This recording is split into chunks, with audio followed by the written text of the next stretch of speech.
Nung ginagawa ko yung love story natin na nilagay sa invitation, may isang importanteng detalye ako na hindi na isama.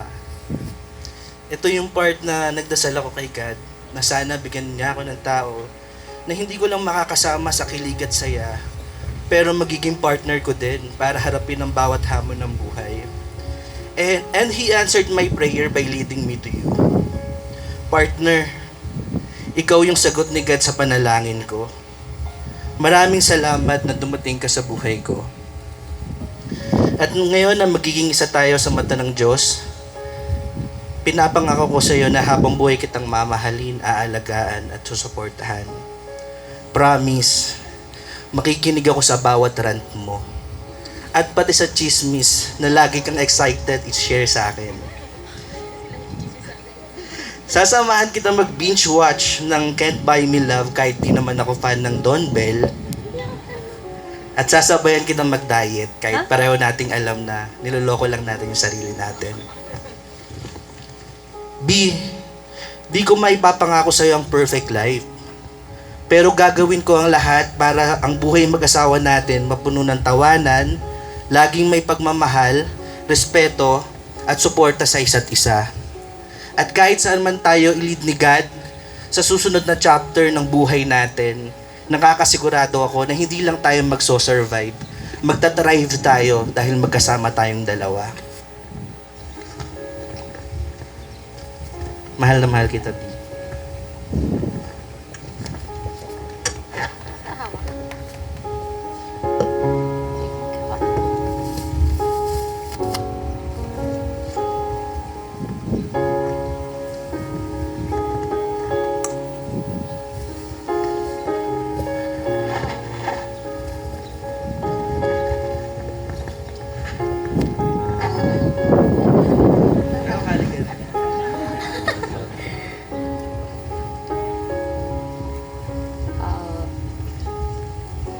To my first and last. Naiyak na agad. Wait lang. Iyak po muna ako, uwi muna kayo. Joke. Mahal, partner, B-boy, Bibsy, Babsy. Nag-evolve na yung tawagan natin throughout the years. Thank you for your unconditional love and patience for more than 11 years. Our journey was not easy, but I can finally say it was worth the wait. Imagine, binigay sa atin lahat ni Lord yung pinag-pray natin, even the good weather.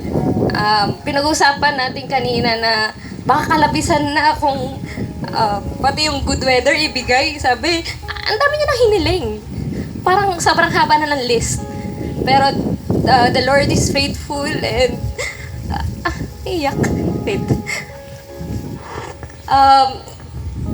So our journey, so being the eldest and third in command at home, third kasi first si Papa, second si Ma, third ako. Being third in command at home made me a strong and independent woman, ate isa ng karamihan.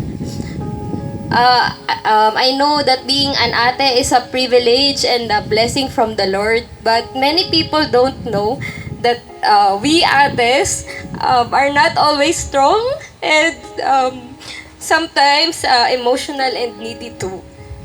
I can vividly remember I prayed to the Lord that I want my partner to be someone who can love the mismichin or sungit moments na meron ako, someone who can understand me. And being an extrovert person, someone who can listen to all my happy and not so happy adventures, including the rants and the chismis. Hindi na sila mag-share ng chismis sa akin. Kasi alam mo na ta. But at the same time, a person who has the ability to lead and can discipline my stubbornness or silliness when needed. And the Lord gave you.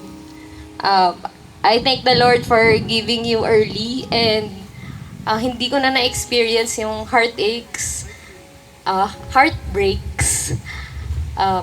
Dahil ikaw na.